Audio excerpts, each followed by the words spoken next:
En nuestra entrevista de hoy hablamos con Estrella García, una profesional del mundo audiovisual que se dedica, entre otras cosas, a subtitular películas y series. Con ella estrenamos esta sección de entrevistas que pretende descubrir cómo es el trabajo de aquellos que viven tras las cámaras. Estrella García estudió en la licenciatura de Traducción e Interpretación en la Universidad de Granada por francés e inglés y al terminar cursó el máster de Traducción Audiovisual Online del ISTRAT. Durante la carrera estuvo de Erasmus y lo pasó en París. Cuando terminó, estuvo trabajando como auxiliar de conversación en 2 pueblecitos de la Alta Normandía. Actualmente lleva unos 5 años de autónoma en los que no ha dejado de hacer cursos, seminarios y asistir a charlas formativas.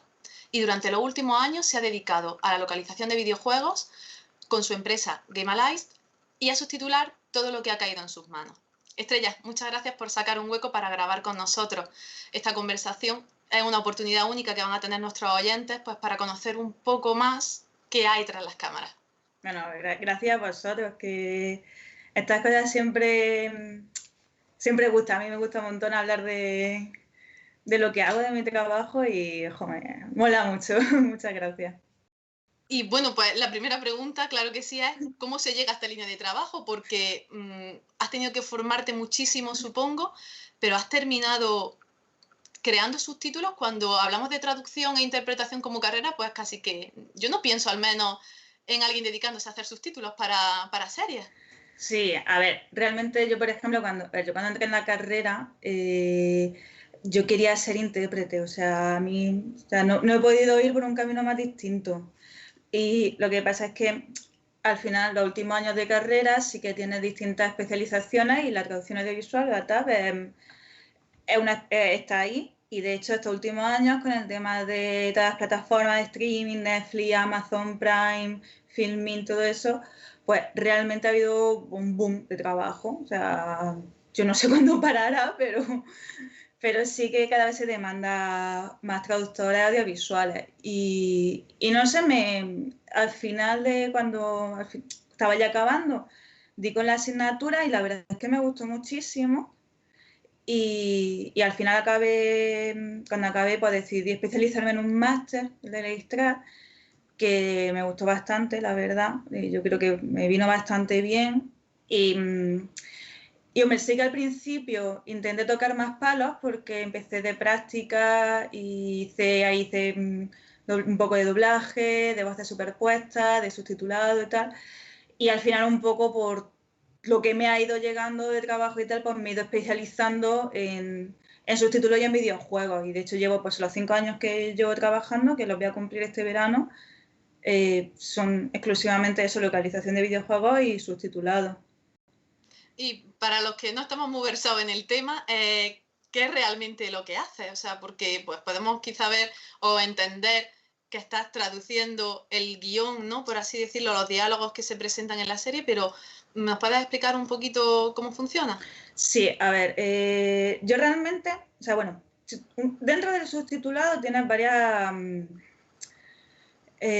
¿cómo decirlo? Varias tareas, por decirlo de alguna manera. O sea, está el pautado, que es el crear el subtítulo directamente. O sea, tú tienes el vídeo y el audio y tú vas creando el subtítulo con el tiempo de entrada y de salida.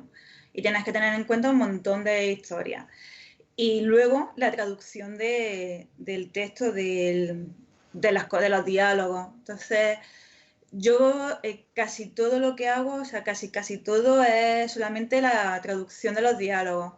Yo no sé si es por abaratar costes o qué, pero las que hacen las grandes empresas de streaming y tal, te dan un guión ya pautado en inglés, normalmente, que de ahí parte a todos los idiomas.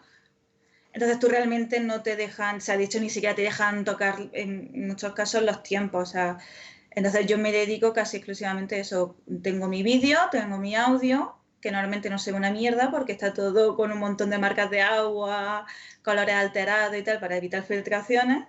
Pero tengo eso y luego tengo mis subtítulos, que son los que se ven en inglés la mayoría de las veces, y de ahí pues cojo esa plantilla y la traduzco al español, respetando las normas de español y porque las tías, o sea, que luego cada cosa tiene... Joder, cómo me enrollo, lo siento.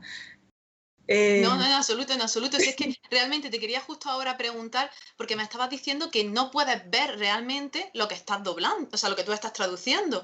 Y tiene Sí, que ser súper difícil porque por mucho que te den en papel, en inglés algo, la serie quizá o la película, yo que sé, sea coreana, irlandesa, no sé, de algún sitio muy, muy lejano, y tú te encuentras solo con un guión en inglés y es que se pierde muchísimo, o al menos yo entiendo que sí, puede sí, perderse muchos matices que tú quizá viéndolos, ¿no? sí, La sensación que te da sea otra. sí, además es que es lo que tú dices, porque este tipo de traducción se apoya muchísimo en lo visual, ¿no? O sea, pero porque muchas veces que tenemos un chiste que es con algo que está señalando, que está haciendo el personaje en pantalla, o cómo viste, o cómo anda. Y claro, si tú eso no lo ves bien, te falta un apoyo muy grande para traducirlo, ¿no? Pero bueno, o sea, peor lo tienen los actores de doblaje, que les pasa lo mismo, incluso peor, y tienen que ver la carita para doblar. O sea, yo dentro de lo que cabe me digo con un canto en los dientes. Pero aún así, ¿tú crees que esta tendencia va a cambiar o que son tan, yo qué sé, que intentan proteger tanto el producto final para que no, porque a nosotros a veces cuando nos pasan un visionado de una serie previo, ¿no?, al estreno, sí que aparece una supermarca de agua con nuestro nombre y nuestros apellidos en pantalla para que ni se te ocurra grabar lo que estás viendo. Sí, Claro, entonces supongo que por ahí, pero claro, al menos lo podemos ver medio bien. O sea, yo eso de que te doblen la imagen o te la volteen o no te dejen, yo qué sé, en blanco y negro, por ejemplo, me parece un poco excesivo, ¿no? Y quizás si estás haciendo un trabajo, pues lo haces mucho más complejo. Estás sí, es que, o sea, dificultando. eso es tirarte piedras, o sea, yo creo que se tiran piedras contra su propio tejado porque, o sea, para empezar a ningún traductor o ajustador o actor de doblaje le va a interesar filtrar nada porque, o sea, obviamente si yo estoy haciendo yo soy la encargada de hacer esta película súper famosa y la filtro, se va a saber que he sido yo y no me van a llamar más, no voy a trabajar más. Entonces, a la gente, nosotros lo que nos interesa es verlo bien para poder trabajar bien, pero hay una paranoia que nos vea y no. Claro, y realmente es un trabajo muy solitario, es decir, es un trabajo que realizas tú a nivel individual tú sola o hay un grupo detrás, o sea, hay más gente contigo. No, no, a ver, mi caso es un poco excepcional porque lo que has comentado, la empresa de videojuegos, Gamelight, la tengo con David, o sea, mi marido. Entonces, estamos, no es solitario porque empezamos los dos a trabajar juntos, él estudió lo mismo que yo y bueno, pero ese es un caso totalmente excepcional. Normalmente uno es autónomo, está en su casa y de hecho las agencias suelen poner un poquito de traba a la hora de conocer a compañeros. Entonces, yo, por ejemplo, hago una serie, yo no tengo contacto directo, o sea, si yo soy traductora, no tengo contacto directo con el corrector. Le puedo ir dejando notas. Sí, pero hay un intermediario de por medio, por así decirlo, o una traba enorme para no conocer a quién está trabajando contigo al otro lado de la Es, pantalla. exactamente. Obviamente me consta que hay agencias, sí, que hay agencias o estudios que eso no lo hacen, que facilitan que haya grupos, pues que facilitan eso, pues que si el actor, o sea, pues eso, que el traductor de doblaje tenga contacto con el ajustador, pero claro, eso ya estamos hablando de otro tipo de traducción, otro rollo totalmente distinto. En subtitulado suele tirar más a ser solitario. De todas formas, lo bueno que tenemos es que la comunidad de traducción audiovisual española tira mucho, es muy sociable. Yo estoy en contacto con un montón de compañeros por Twitter, eventos, hay una asociación muy importante que se llama TRAE, que también intenta, ¿no?, aboga porque toda esta situación, todas estas circunstancias cambien, hacen un montón de eventos y hombre, eso te ayuda a salir un poco de la cueva y conocer a gente y ver que no estás sola y ver que tus circunstancias pueden cambiar o mejorar y sobre todo que no estás solo, pero suele ser un trabajo más solitario, sí. Bueno, lo cierto es que pues, para los días que corren tenéis el trabajo perfecto, ¿no? Porque en los días del coronavirus, pues por lo menos puedes seguir trabajando desde casa, pero sí es cierto que el contacto humano yo creo que siempre es muy importante, se tenga la línea de trabajo que se tenga, porque ¿cómo aprendes si no? O sea, tenemos que también aprender de las experiencias de otros en la misma línea de trabajo que nosotros, no solo quedarnos y decir, vale, pues me he equivocado. ¿Seré el único que se ha equivocado o...? Es que eso, es que a mí me ha pasado muchas veces decir, ostras, he metido la pata con esto, con tal cliente, con tal encargo, joder, qué mal. Y luego te das cuenta de que no eres la única, no es la primera, no serás la última, no es tan grave, o sabes cómo solucionarlo, o, o cosas tan importantes como, por ejemplo, la tarifa para cobrar, o sea, saber si, porque existe hay un tabú muy grande con las tarifas de traducción, entonces, porque estos son rollos muy técnicos, pero básicamente como que no podemos, una asociación o nosotros como traductores no podemos decir, se tiene que cobrar tanto. No sé, esto es un poco complicado. Pero muchas veces que empiezas a trabajar y no sabes por dónde tirar, no sabes si estás pidiendo poco, si estás pidiendo mucho. Entonces, joder, tener a alguien que te dice, no, tienes que hacer entre esto y esto. O no te preocupes, yo he pasado por ahí, me he equivocado, pero llevo trabajando 10 años. Dices tú, joder, pues no estoy Claro, sola. sí, muchas veces yo creo que nos echa mucho para atrás o no somos capaces de expandir un poco nuestra mente, ¿no? En ese aspecto, de decir, voy a intentar hacer otra cosa porque no hay información real. Luego tú vas a buscar cuánto cobra o cuánto cobrar por hacer una traducción o por palabra o por lo que realmente, ¿no? Por hora de trabajo. Le pasa a muchos diseñadores, le pasa a muchos fotógrafos, le pasa a muchas profesiones que son relativamente nuevas y que no están establecidas socialmente todavía realmente y bien, ¿no? Por así decirlo, y yo creo que tiene que ser bastante complicado. Y esa es un poco la idea que nosotros teníamos de realizar estas entrevistas, pues de que por lo menos se pueda saber y se hable un poco de esos otros trabajos que no es ser ni director, ni actriz, ni Sí, director de fotografía, ¿no? Que siempre nos quedamos un poco justo ahí. Y en cuanto a la presión a la hora de entregar los trabajos, o sea, ¿tienes que ir muy rápido? Eh, a ver, sí, normalmente sí. La verdad. Sí, a ver, lo ideal sería que tuvieras tiempo de sobra para verte, si estás haciendo una serie, para verte el capítulo antes o la película, luego hacerlo, luego verla después, pero si en la vida real, pues muy poca gente puede hacerlo. Sí que te suele... eh, o sea, suelen apretar un poco los tiempos, sí. De todas formas, también te digo, cuanto más experiencia tienes, pues más, con más soltura vas. O hay veces que dices, mira, no, esto es imposible, esto es inviable, no lo puedo hacer. Entonces lo negocias con el PM y te dice, vale, sí, te puedo dar un poquito más de plazo o no. Y no Claro, pasa nada. supongo que será un mundo también, no será lo mismo traducir una serie fantástica o un thriller o una comedia, por esas cosas también, esos gags que tú decías antes, la comedia tiene que ser, o al menos yo creo, Horrible. verdaderamente difícil. O sea, sí, es como genial, se queda súper bien, si no, hostia. Claro, porque tiene que ser verdaderamente complicado el captar a la audiencia lo que yo estoy intentando traducir aquí porque es muy Claro. complicado. Claro, Y ese luego, tipo de... claro, luego, por ejemplo, que nosotros funcionamos en subtitulado por minuto de vídeo. O sea, te dicen, tenemos una serie de tantos capítulos, tantos minutos cada capítulo, o una película de tantos minutos. Entonces, tú de raíz de ahí te organizas.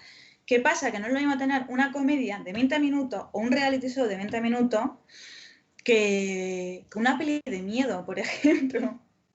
O de estas pelis, o los dramas coreanos, por favor, a mí me encantan porque hablan súper poco en comparación.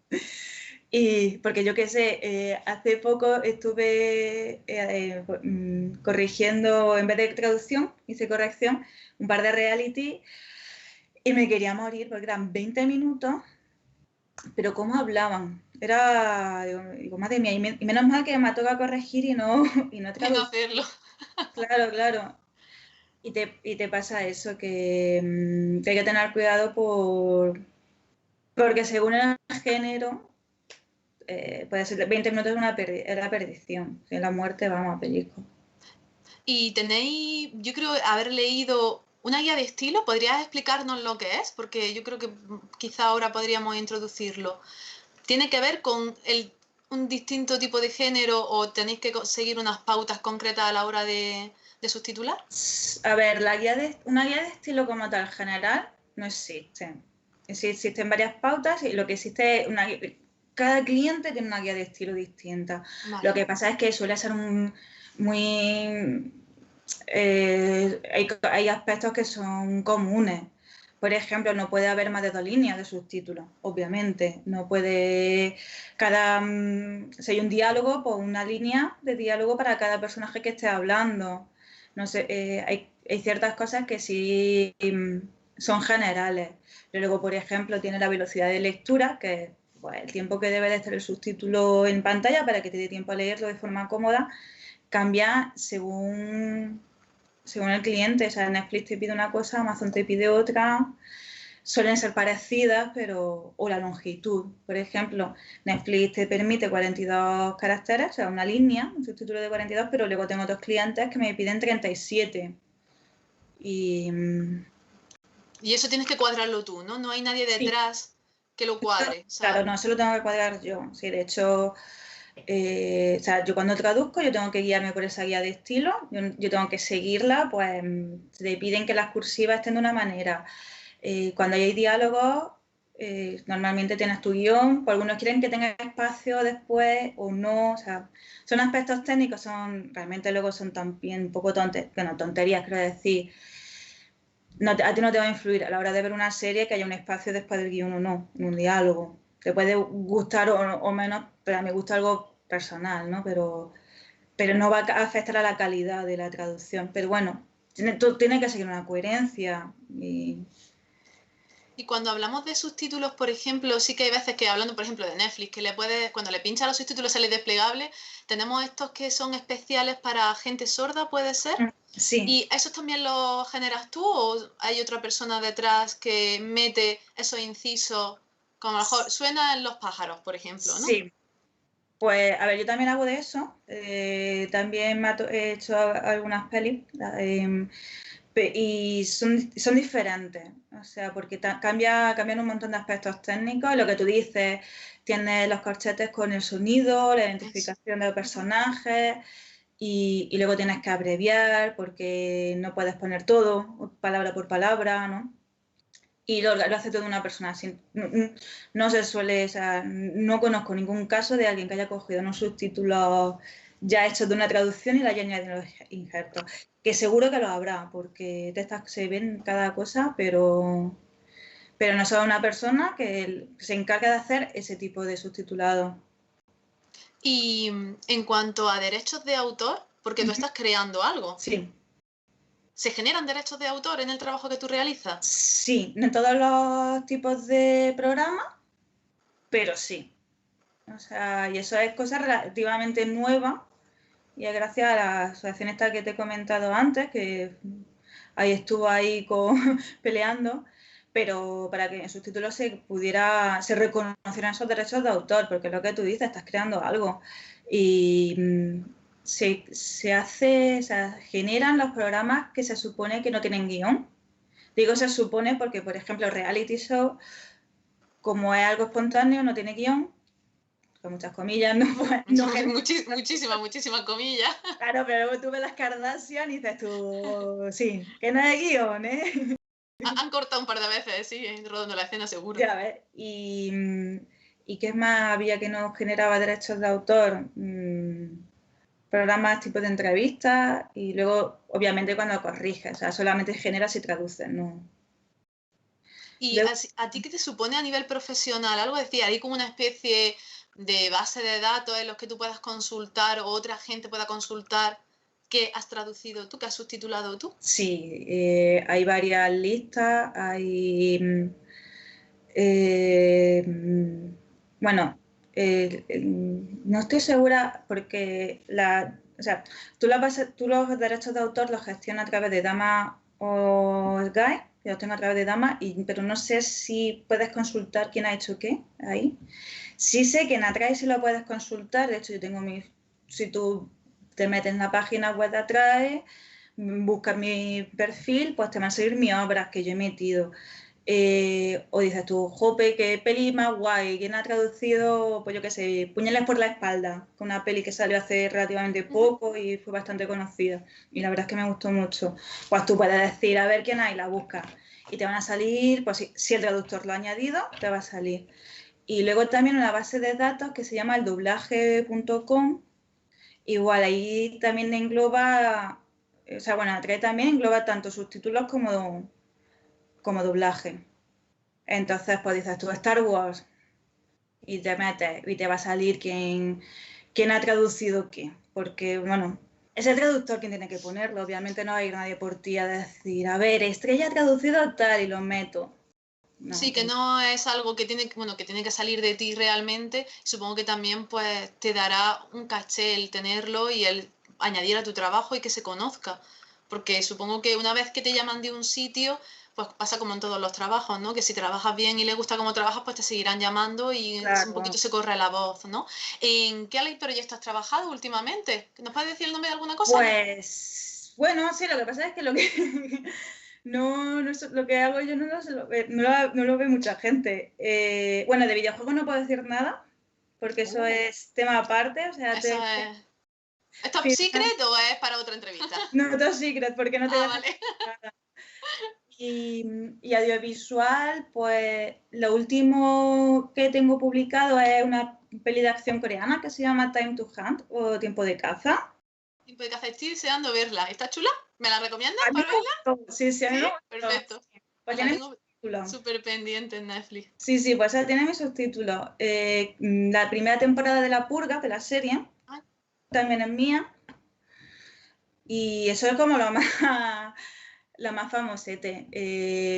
Porque luego tengo muchísimo contenido, pero en la página de TV5 para contenido francés y en Netflix también tengo una serie de un drama coreano que se llama Hello My 20, la temporada 2, mía.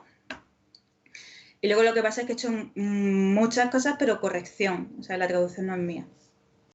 bueno, pues seguro que voy a añadir ese drama coreano a nuestra sección, que en la revista tenemos una sección de dramas coreanos, solo de dramas Sí. coreanos. Así que esa ya la me apunto y la crítica seguro que la tendremos en breve. ¿Qué es lo que dirías realmente que es lo más gratificante de tu trabajo? ¿Qué es lo que más te gusta?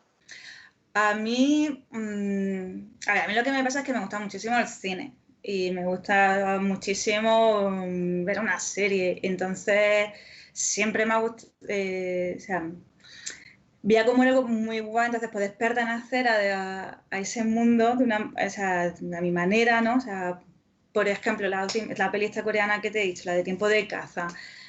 Jope, el otro día cuando la publicaron, me la puse en la tele, la vi de nuevo con David y fue como, jo, qué guay, o sea, es una película chula, que está entretenida, que te gusta, seguro que le va a gustar a gente y, jo, y ver que son tus palabras, o sea, no son tus palabras, pues son las palabras de otro, ¿no? Pero, jo, que tú estás haciendo que la gente lo pueda ver, que pueda participar, se ría, se emocione, tenga miedo.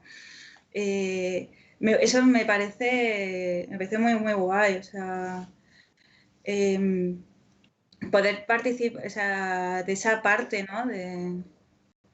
Porque realmente tú dices que son las palabras de otro, pero realmente no. Porque para los que nos encanta la versión original y lo intentamos ver todo en el idioma en el que se ha rodado, es básico tener unos subtítulos porque si no es que, madre mía, ¿qué vamos a poder ver, no? Realmente Claro, es claro. muy importante y se valora muchísimo, yo creo, por parte de los cinéfilos y los seriéfilos, un buen subtítulo. Mm, Realmente, a aquellos que nos gusta la versión original, un buen subtítulo para mí es casi tan importante como el mismo guión, porque hay veces que dices, madre mía, y sobre todo si empiezas a comprender un poquito el idioma, ¿no? De la versión original sí, y te encuentras con un subtítulo que no te casa mucho y chirría un montón y desconcentra. A mí al menos me desconcentra mucho. sí, hombre, el problema muchas veces pasa que por temas o de tiempo o técnicos no puedes poner todo lo que dice, tienes que optar por una solución más imaginativa o menos. A veces funciona y a veces no, pero sí lo que tú dices, o sea, es algo muy clave. O sea, pero igual que si lo estás viendo doblado, o sea, de repente escuchas que dice algo y dices tú, esto no lo diría un personaje de Wisconsin. Seguro que no. Uno de ahí de Cádiz, como también suele pasar, ¿no? En muchas traducciones. Entonces, ¿realmente recomendarías a la gente joven, a los jóvenes traductores, que se dedicasen a tu línea de trabajo? Sí, sí, pues sí, sí, si les gusta, o sea, a ver, le tiene que gustar, o sea, porque obviamente hay otras especialidades que pueden estar mejor pagadas, que pueden... no, porque, a ver, lo que pasa es que yo lo que siempre aconsejo cuando alguien me dice que quiero ser traductor audiovisual, o sea, o en general, no autónomo, pero sobre todo en audiovisual, es que tienes que tener mucha paciencia hasta una carrera, esto es una maratón, no es enseguida, pum, llega y ves al santo. Es mandar currículum y hacer pruebas tras pruebas. Las pruebas como una especie de tu entrevista de trabajo. Tú mandas el currículum y dices, me gusta, te manda una prueba de traducción, la mandas de vuelta. A lo mejor les gusta y pasa adelante. A lo mejor no, pero no pasa nada, no significa que no valga, significa que no ha encajado en este momento, pero en la siguiente puede que sí. Y luego entra en su base de datos, pero se mueve, o sea, desde que tú empiezas hasta que arranca, puede pasar 1 año o 2 años, perfectamente. Entonces, si te gusta, si puedes aguantar y demás, sí lo recomiendo porque luego está muy guay. A mí me gusta, pues eso, ver que hay algo, que mis padres están viendo una serie, una película que he traducido yo, que ojalá llegue un día en el que vaya al cine y sea mi traducción la que esté viendo. Y eso sí que a mí me resulta muy gratificante. Y pasa es que sí que es cierto que hay como mucho, no sé cómo decirlo, como que está muy mitificado el hecho de, ¡jo, qué guay! Traducir videojuegos, traducir cine, qué chulo. Es como, a lo mejor Sí. te toca algo que no te gusta nada. Me ha pasado de traducir textos me acuerdo hace 1 año así que me tocó hacer una película y luego la serie y me tocó la corrección japonesa era como una especie de asesino en serie, que no prefiero no decir el título porque no es una buena crítica. O sea, el trabajo de autor era muy bueno, pero la serie me resultó muy desagradable, porque mira que me gustan las pelis de miedo, pero es que era como un asesino en serie y súper retorcido el colega y había sangre innecesaria a averiguar, y era como, a lo mejor te toca eso y te resulta muy desagradable, y no... Sí, y no hay posibilidad de elección realmente. Bueno, nos quedaremos con la parte positiva, que es esta realmente de que puede llegar y llega a muchísima gente, porque lo cierto es que además con las plataformas con las que estás trabajando, pues el visionado es espectacular. Por mucho que digas que no se ve tanto, realmente muchas veces se ve más de lo que creemos, te lo Sí, podemos asegurar. Bueno, pues muchísimas gracias por haber estado aquí con nosotros en Magacinema. Espero nada, que sigas disfrutando del trabajo. sí, sí, y a vosotros porque, vamos, es un gustazo y hablar de esto y uno cuando habla de lo que le gusta se puede enrollar horas y Sí, pues horas. podríamos estar hora y hora. Vamos a dejar la información de vuestro proyecto, de vuestra página web en Magacinema, así como el podcast para que la gente pueda volver a escucharlo. ¿Vale? Así que ya sabéis, www.magacinema.es y allí podréis encontrar todo lo que hemos hablado con Estrella hoy. Hasta Hasta luego. luego.